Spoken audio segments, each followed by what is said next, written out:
Hi guys, welcome back to my channel. ఈరోజు మా లంచ్కి మెనూ ఏంటో చూద్దామా.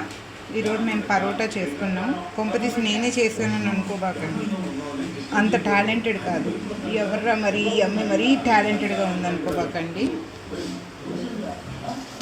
బయట నుంచి తెప్పించినయే ఇది తీసుకొని ఈరోజు లంచ్కి ఇవి తిందాం అని చెప్పి ప్లాన్ చేసుకున్నాం. యాక్చువల్గా పరోటా తినటం కూడా ఒక టాలెంట్ అంట, తెలుసా. ఇది ఇప్పుడు ఇట్లా కాల్చిన తర్వాత మనం ప్లేట్లో కొంచెం ఇలా పెట్టిన తర్వాత నేనైతే కొంచెం వేడి పెట్టగలను, మరీ అంత వేడి కాదు. యాక్చువల్గా అయితే ఎక్కువ వేడి ఉన్నప్పుడు దీన్ని మనం క్రష్ చేస్తే కనుక పొరలు అనేది వస్తుంది. అందుకని చెప్పి నేను ఎట్లా తీయాలనేది ఎట్లా చేయాలనేది చూపిస్తాను, చూడండి.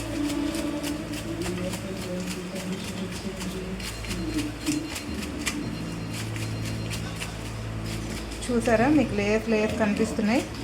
అలా పొరలు కొంచెం డివైడ్ అయ్యేంత వరకు దీన్ని మనము ఇలా క్రష్ చేస్తూ ఉంటే కనుక మనకి ఇప్పుడు లేయర్స్ కనిపిస్తున్నాయి, చూడండి.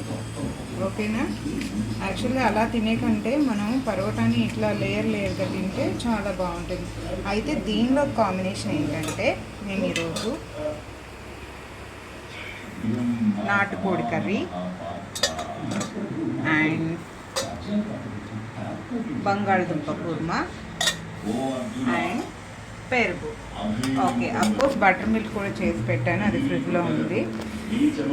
ఇలా కనుక ఎవరైనా కొత్తగా మీరు ప్లాన్ చేసుకున్నారా, మీరు ఎవరైనా ప్లాన్ చేసుకుంటే కనుక కామెంట్ బాక్స్లో పోస్ట్ చేయండి ఫ్రెండ్స్. మీరైతే పరోటాకి ఏం చేసుకుంటారు, ఏ రెసిపీస్ అయితే బాగుంటాయి అనేది ఒక సజెషన్ ఇవ్వండి, కామెంట్ బాక్స్లో పోస్ట్ చేయండి. ఓకేనా ఫ్రెండ్స్. ఇలా పొరలుగా ఎవరికన్నా తినాలనిపించిందా, లేదా ఎవరైనా పరోటాని మీ అంతకు మీరు కనుక ట్రై చేస్తే నాకు ఒకసారి కామెంట్ బాక్స్లో పోస్ట్ చేయండి. ఈ వీడియో మీకు నచ్చితే కనుక లైక్ చేయండి, షేర్ చేయండి అండ్ సబ్స్క్రైబ్ చేయండి. బెల్ ఐకాన్ మీద క్లిక్ చేయండి. ఓకేనా. Bye bye, see you.